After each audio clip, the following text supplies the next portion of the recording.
Hi friends, എല്ലാവർക്കും എൻ്റെ പുതിയ വീഡിയോയിലേക്ക് സ്വാഗതം. അപ്പോൾ ഈ 2 ദിവസം മുമ്പ് നടന്ന സംഭവമാണ്. മലപ്പുറത്ത് ഒരു അമ്മായിയമ്മ മരുമകളെ വെട്ടിക്കൊലപ്പെടുത്തില്ല. നിസ്സാര ഒരു ചായയുടെ കംപ്ലൈൻറ്റ് പറഞ്ഞിട്ട് രാവിലെ ഒരു 6 മണിക്ക് ചായ ഇട്ട് കൊടുക്കാൻ പറഞ്ഞു. അപ്പോൾ നിരന്തരം പ്രകോപിപ്പിച്ചു. സത്യം പറഞ്ഞാൽ ചായയുടെ പ്രശ്നമാണോ, നാട്ടുകാർ പറയുന്നത് അതൊന്നുമല്ല, മരുമകളുടെ ഭാഗത്തും തെറ്റുണ്ടെന്ന് പറഞ്ഞു. പക്ഷേ ഒരു ചായയുടെ പേരിൽ 72 വയസ്സായ ഒരു തള്ള മരുമകളെ വെട്ടിക്കൊലപ്പെടുത്താൻ മാത്രം അതിന് പ്രേരിപ്പിച്ച ഘടകം എന്താണെന്ന് മനസ്സിലാവുള്ള. പക്ഷേ ഇങ്ങനെയൊക്കെ ചെയ്യണ കാര്യം കൊണ്ട് ആ തള്ളയ്ക്ക് വേണമെങ്കിൽ ഒരു ചായ ഇട്ട് കുടിക്കായിരുന്നു. വെറുതെ അല്ല നമ്മുടെ ആണുങ്ങൾക്ക് പെണ്ണ് കിട്ടാത്തത്. ഇങ്ങനെയൊക്കെയുള്ള എണ്ണങ്ങൾ കൂടായി വട്ടുപിടിച്ച എണ്ണങ്ങളോട് താമസിക്കാൻ ഭയങ്കര ബുദ്ധിമുട്ടാണ്. ഇപ്പോൾ കല്യാണം കഴിക്കുന്നുള്ളതാണ് പെൺകുട്ടികൾ തീരുമാനിച്ചു കഴിഞ്ഞാൽ ഒന്നും ചെയ്യാൻ പറ്റില്ല. എന്ത് ചെയ്യാനാ ഇങ്ങനെ വട്ടുപിടിച്ച സാധനങ്ങൾ ഓരോ ദിവസം ഓരോ അമ്മായിയമ്മമാരും അല്ലെങ്കിൽ ഇപ്പോൾ തന്നെ സ്ത്രീധനത്തിൻ്റെ പേരും പറഞ്ഞുകൊണ്ട് ഓരോ പ്രശ്നങ്ങളും. ഇതിപ്പോൾ അതൊന്നുമല്ല, വെറുതെ ഇറിറ്റേറ്റ് ചെയ്യുന്ന ഓരോ സംഭവങ്ങളൊക്കെ ആയിട്ട് ഈ നമ്മുടെ മലപ്പുറത്ത് നിലമ്പൂർ ഉണ്ടായ സംഭവമാണ്. ഒരു ചായയുടെ പേരും പറഞ്ഞിട്ട് വെട്ടിക്കൊലപ്പെടുത്തി. ആ കുട്ടികൾക്ക് എന്ത് കഴിച്ചു? കുട്ടികൾക്ക് അമ്മയില്ലാതെ പോയി. ഈ തള്ള ചെയ്തത് കുട്ടികളുടെ മുമ്പിൽ, അവരുടെ മക്കളുടെ മുമ്പിൽ വെച്ചിട്ടല്ല ചെയ്തത്. എന്നിട്ട് പോലീസ് വരുന്നുണ്ട്. ഇനി എൻ്റെ കാര്യം രക്ഷപ്പെട്ട് പോലീസ് വരുന്നുണ്ടെന്ന് പറഞ്ഞു. ഈ തള്ളേനെയൊക്കെ പിടിച്ച്, ഇങ്ങനെയുള്ള സാധനത്തിനെയൊക്കെ പിടിച്ച് വല്ല പ്രാന്താശുപത്രിയിൽ കൊണ്ടുവന്നാക്കണം, വല്ല മെൻ്റൽ ഹോസ്പിറ്റലിലോ ഇങ്ങനെയുള്ള സാധനങ്ങളെ കൊണ്ടുവന്നാക്കണം. പിന്നെ 2 പേരുടെ ഭാഗത്ത് എന്തെങ്കിലും മിസ്റ്റേക്ക് ഉണ്ടാവും. പക്ഷേ ശരിക്കും പറഞ്ഞാൽ ഇതൊക്കെ ഫസ്റ്റിലെ തന്നെ ചികിത്സ അത്യാവശ്യമുള്ള കേസാണ്. ഇതൊക്കെ വളരെ ഇങ്ങനെയുള്ള അമ്മായിമാർ പല സ്ഥലത്തുണ്ടാവും. പിന്നെ മക്കൾക്ക് സപ്പോർട്ട് ചെയ്യുന്ന അമ്മമാർ, അതായത് ഭാര്യേനെ തല്ലി ചതയ്ക്കുക, 2 കൂട്ടർക്കും ഉണ്ടാവും. ഇപ്പോൾ ടോർച്ചർ ചെയ്യുന്ന 2 കൂട്ടരും ഉണ്ടാവുമല്ലോ. ഭാര്യയും ഭർത്താവമ്മ പരസ്പരം പ്രശ്നങ്ങളും ഒരുപാടുണ്ടാവും. എന്ന് വിചാരിച്ചിട്ട് ഇങ്ങനെയൊക്കെ കൊലപാതകം ചെയ്യുകയാണോ വേണ്ടത്? ഇത് എവിടെയും കേട്ടുകേൾവില്ലാത്ത സംഭവങ്ങളാണ്.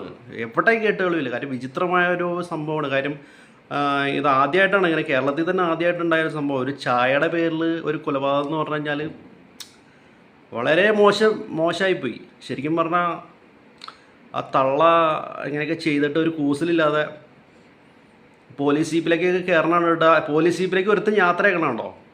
അതുകൊണ്ട് വലിയ കാര്യം ചെയ്ത പോലെ കൊണ്ടുവന്ന് യാത്രയാക്കണം. ഇങ്ങനെയുള്ള സാധനത്തിനെയൊക്കെ പിടിച്ച് എന്താ, ശരിക്കും പറഞ്ഞാൽ ഇങ്ങനെയൊക്കെ പിടിച്ച് പണ്ടേ കൊണ്ടുവന്ന് മെൻ്റൽ ഹോസ്പിറ്റലിൽ അഡ്മിറ്റ് ചെയ്യേണ്ടതാണ്. ഈ ഒരു കേസൊന്നുമില്ല, പ്രകോപനം ഉണ്ടായിരിക്കുന്നത് ഈ ഒരു ചായയുടെ കേസ് കൊണ്ടൊന്നും ആയിരിക്കില്ലല്ലോ. അപ്പോൾ തള്ളയും പ്രശ്നക്കാരിയായിരുന്നു, മോളുടെ ഭാഗത്തും തെറ്റുണ്ടാവും.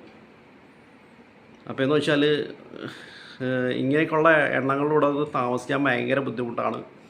ഇപ്പോൾ പെൺകുട്ടികൾ വിവാഹം കഴിക്കണോ വേണ്ടതെന്ന് ഒന്നുകൂടി ആലോചിക്കേണ്ട അവസ്ഥയിലേക്ക് എത്തിക്കും ഇങ്ങനത്തുള്ള കാര്യങ്ങൾ. അപ്പോൾ അതുകൊണ്ട് നമ്മുടെ പെൺകുട്ടികളെയോ മക്കളെയോ നിങ്ങൾ കല്യാണം കഴിച്ച് അയക്കുന്നുണ്ടെങ്കിൽ തന്നെ എത്ര വലിയ മഹാനായാലും ഒന്ന് അന്വേഷിച്ചേക്കുക.